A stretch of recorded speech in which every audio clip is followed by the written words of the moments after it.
Hello friends, sociology के crash course channel में आपका स्वागत है। ये एक क्रैश कोर्स चैनल है जिसमें यूजीसी नेट और असिस्टेंट प्रोफेसर एग्ज़ाम के पूरे कोर्स को कवर किया जाएगा। तो फ्रेंड्स, आज हम यूजीसी नेट के यूनिट 2 और असिस्टेंट प्रोफेसर के यूनिट 11 को पढ़ेंगे, ठीक है। और ये जो टॉपिक है सामाजिक अनुसंधान का चल रहा है, इसमें 2 वीडियोज़ बन चुके हैं और ये तीसरा वीडियो है, ठीक है। इसमें हम सामाजिक अनुसंधान के बारे में जानेंगे कि सामाजिक अनुसंधान कहते किसको हैं, और इसके बाद फिर उनके जो चरण हैं वो पढ़ेंगे स्टेप बाय स्टेप, और प्रकार वगैरह जो है सूक्ष्म से सूक्ष्म इसमें जो अध्ययन हो सकेगा सब कुछ मैं बताने का प्रयास करूँगी, ठीक है। और इसको अच्छे से आप समझेंगे क्योंकि अब जो क्वेश्चंस आ रहे हैं यूजीसी नेट में या फिर असिस्टेंट प्रोफेसर में या फिर किसी अन्य एग्ज़ाम में, वो ऐसे क्वेश्चंस आ रहे हैं जो समझने पर आधारित होते हैं, ठीक है। यदि आप समझे नहीं हैं, केवल रटे हैं, तो ये पक्का मान लीजिए कि आपका वो क्वेश्चन गलत होने वाला है, ठीक है। तो इसलिए अब आपको अच्छे से समझना होगा, और मेरे जितने भी वीडियोज़ हैं ये समझने पर जोर देते हैं। और आप चैनल पे यदि पहली बार आए हैं तो आप पूरे वीडियोस एक बार देखिए, प्लेलिस्ट में जाइए, चेक कीजिए। और ये क्रैश कोर्स चैनल है, जब आप पूरा देखेंगे तो ही आपको एक कोचिंग का पूरा लाभ मिलेगा, ठीक है। तो शुरू करते हैं। अनुसंधान शब्द का तात्पर्य है, देखिए, रिसर्च। री और सर्च से बना है, ठीक है। री धन सर्च, और इसका मतलब होता है, री का मतलब होता है बार बार, और सर्च का मतलब होता है खोजना, ठीक है। तो रिसर्च का मतलब क्या हुआ, बार बार खोजना, और तब तक खोजते रहना जब तक अभिष्ट उत्तर न मिल जाए, ठीक है। यानी किसी भी चीज़ को हम निरीक्षण कर रहे हैं, परीक्षण कर रहे हैं, खोज रहे हैं और खोज रहे हैं, फिर और खोज रहे हैं, ठीक है। इस तरह से क्या होगा कि कार्य कारण संबंधों को हम देख रहे हैं, उसमें तार्किक जो तथ्यों के बीच में संबंध है उसको देख रहे हैं, बार बार उसमें नए नए संबंधों को खोज रहे हैं, ठीक है। और तब तक हम खोजते रहेंगे जब तक हमारे रिसर्च का कंक्लूज़न ना मिल जाए कि हाँ, ये चीज़ जो मिली है वो बिल्कुल सही है, ठीक है, और ये बिल्कुल वैज्ञानिक है। तब तक हम क्या करते हैं, खोजते रहते हैं। फिर देखिए, अनुसंधान में ऐसा नहीं होता कि केवल नए तथ्य ही खोजे जाते हैं, ठीक है। जो पुराने तथ्य उनका भी सत्यापन किया जाता है, और उनको हम क्या करते हैं, प्रामाणिकता के आधार पर देखते हैं कि जैसे समय परिवर्तन हुआ है, तो क्या इस सिद्धांत में भी परिवर्तन हुआ है या नहीं हुआ है, ठीक है। बदलते परिवेश में चीज़ें वैसी ही रह गई हैं या फिर कुछ चेंज आए हैं, इसको हम देखते हैं, ठीक है। पुराने नियमों को नवीनता प्रदान करते हैं ये, और तथ्यों के बीच व्याप्त अंतर संबंधों का विश्लेषण करना भी इसमें सम्मिलित है। यानी जो तथ्य हैं उनके बीच में जो व्याप्त तार्किक अंतर संबंध है उसके विश्लेषण को भी हम करते हैं, ठीक है।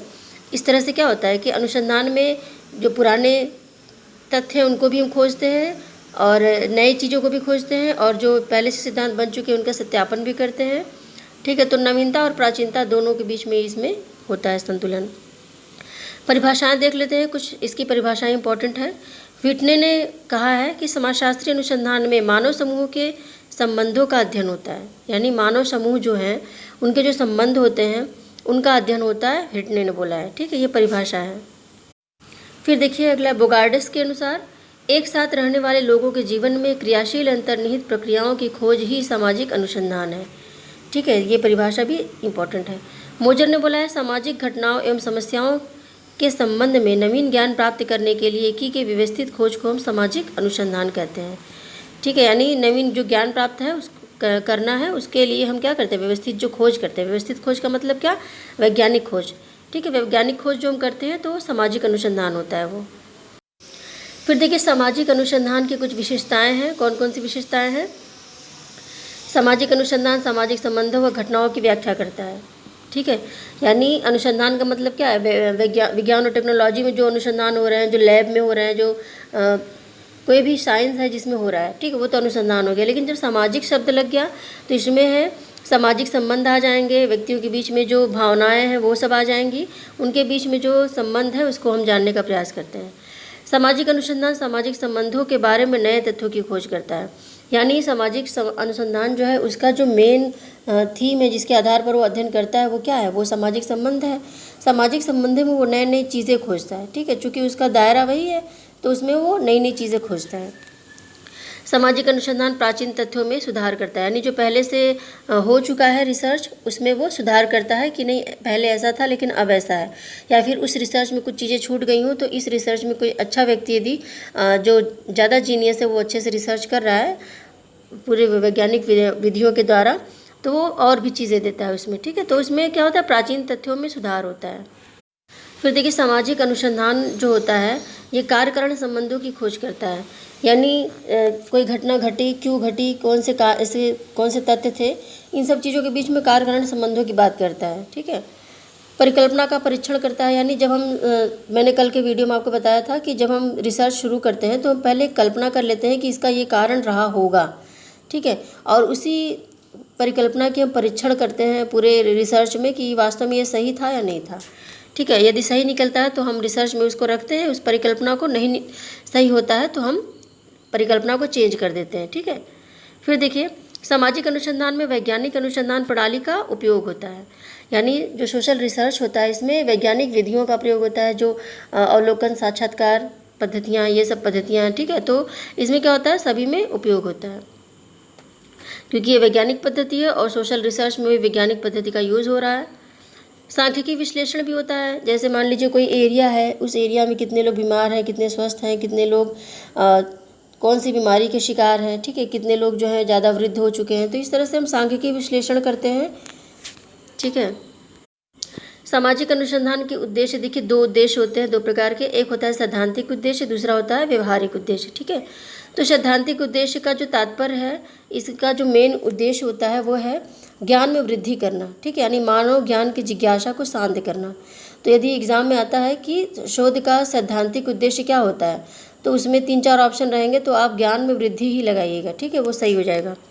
फिर देखिए, इसमें कुछ पॉइंट भी हैं और भी चीज़ें हैं। सामाजिक संरचना को समझना, यानी जो सैद्धांतिक होता है ये केवल चीज़ों को समझता है। ठीक है। कौन सी समस्या है इससे कोई मतलब नहीं है, वो उस चीज़ को समझता है, समझने के बाद जो चीज़ें हैं सामने रख देता है। ठीक है, कि क्या समस्या है।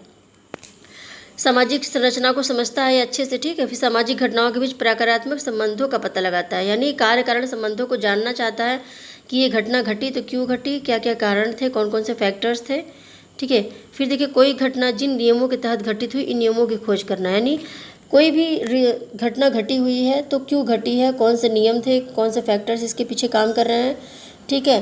तो ये सब चीज़ें, यानी कि कुल मिलाकर देखा जाए तो सैद्धांतिक जो उद्देश्य होता है, इसका जो मेन थीम होता है वो केवल ये होता है कि समाज को समझना। ठीक है। समाज में कौन सी समस्या है, कौन सी नहीं है, इससे उसे कोई मतलब नहीं कि इसको कैसे दूर किया जाए, वो केवल समझता है कि समस्या है क्या। ठीक है। तो एक ही प्रकार का जो रिसर्च होता है, जैसे मान लीजिए कोई घटना, कोई प्रॉब्लम है कहीं पर। ठीक है। जैसे मान लीजिए अभी कोविड-19 की समस्या चल रही है, तो किसी, मान लीजिए ये केवल किसी पर्टिकुलर एरिया में ही हो, पूरे एरिया में ना फैली हो, तो कुछ लोग जाकर रिसर्च करेंगे कि वास्तव में इसके कारण क्या थे, क्या कौन कौन से जलवायु है, कि क्या है, कि क्यों ज़्यादा फैल रहा है यहाँ पर। ठीक है। तो जानने के लिए जो रिसर्च होगा वो सैद्धांतिक होगा। फिर कुछ वो जो लोग उसको रिसर्च करने के बाद कुछ उपाय बताएंगे कि इसको दूर करने के लिए ये उपाय हो सकते हैं, तो वो क्या होगा, व्यवहारिक शोध हो जाएगा। ठीक है। उसको मैं आगे देखिए, नवीन अवधारणाओं को विकसित करना, यानी जो ये रिसर्च सैद्धांतिक उद्देश्य होता है, इसका मतलब है नवीन अवधारणाओं को विकसित करना। ठीक है। नई ज्ञान की खोज होगी तो नवीन अवधारणा विकसित होगी। नए सिद्धांतों की स्थापना और पुराने सिद्धांतों की पुनर्परीक्षा। ठीक है। तो देखिए, इसमें क्या होता है कि जो नए नए सिद्धांत होते हैं, बनते हैं, नई नई चीज़ें खोजी जाती है। ठीक है। तो जो नया ज्ञान निकल के आता है रिसर्च में, वो क्या होता है, वो सैद्धांतिक रिसर्च में जाता है। तो इस तरह के भी प्रश्न आ सकते हैं कि जो रिसर्च में कुछ नई चीज़ खोज के निकाली गई है वो सैद्धांतिक में रखा जाएगा या फिर व्यवहारिक में। तो याद रखिएगा, नवीन जो ज्ञान होता है वो हमेशा सैद्धांतिक में होता है, और व्यवहारिक उद्देश्य का मतलब है कि तत्कालीन समस्याओं के समाधान के लिए जब हम कुछ उपाय बताते हैं। ठीक है। जैसे मान लीजिए कोई पर्टिकुलर एरिया है, वहाँ पे कुपोषण की समस्या बहुत ज़्यादा है, तो बहुत ज़्यादा लोग जा गए वहाँ, मतलब कई रिसर्चर वहाँ पे गए और रिसर्च किया उन्होंने। कुछ लोगों ने बताया कारण कि क्यों ऐसा हो रहा है, वो उपाय नहीं बताया। कुछ लोग उपाय पर फोकस करके गए, वो ज़्यादातर उपाय को ही वहाँ पर ढूंढे। ठीक है। वो एक एक लोग को परीक्षण किए कि किस तरह से एक एक लोग को ठीक किया जा सकता है, कौन सी दवा उनको ज़्यादा अच्छे से सूट कर रही है। ठीक है। किस प्रकार के जलवायु को वहाँ से हटाने से थोड़ा सा फ़ायदा हो सकता है। ठीक है। तो इस तरह से क्या होता है कि जो व्यवहारिक रिसर्च होता है वो समस्या के समाधान पर ज़्यादा फोकस होता है। फिर देखिए, सामाजिक अनुसंधान सामाजिक योजनाओं को लागू करने में सहायक सिद्ध होता है। ठीक है। जो सामाजिक अनुसंधान होता है वो सामाजिक योजनाओं, यानी जैसे कि कोई योजना हमें कहीं पे लागू करनी है तो हम पहले वहाँ पे रिसर्च कर लिए कि वहाँ पे कौन कौन सी चीज़ें कैसी हैं। ठीक है। कैसी जलवायु है, लोग कैसे हैं, कैसी बुद्धि है उनकी। ठीक है। और वो इस तरह के परिवर्तन को अडॉप्ट करना चाहते हैं या नहीं चाहते हैं, ठीक है। तो इस तरह से क्या होगा कि ये योजनाओं को लागू करने में भी सहायक होता है। इस अनुसंधान का उद्देश्य जो होता है, यानी व्यवहारिक अनुसंधान का उद्देश्य होता है, को सुचारू रूप से चलाने में सहायक होता है। यानी जो अनुसंधान होता है इसको प्रशासन को सुचारू रूप से चलाने के लिए सहायक होता है, ठीक है। यानी जैसे कोई प्रशासन चल रहा है, ठीक है, तो उसमें क्या क्या समस्याएं, लोग क्यों उससे खफा हैं, कोई या फिर कोई उससे खुश क्यों है, क्या कारण है, ठीक है, और लोगों को किस प्रकार की समस्या है, किस प्रकार की योजनाएं बनाई जाए कि जो जनता है उसको ज़्यादा फ़ायदा मिले। तो ऐसे भी सर्वेक्षण, रिसर्च छोटे छोटे होते रहते हैं, ठीक है। तो ये जो रिसर्च है ये प्रशासन को भी सुचारू रूप से चलाने के लिए सहायक होता है। सामाजिक समस्याओं का निराकरण करता है। जैसे कोई समस्या हुई तो उस समस्या के समाधान के लिए क्या करता है कि वहाँ पे जाके लोगों को देखता है कि क्या समस्याएं क्यों हैं और उस समस्या के समाधान की बात करता है।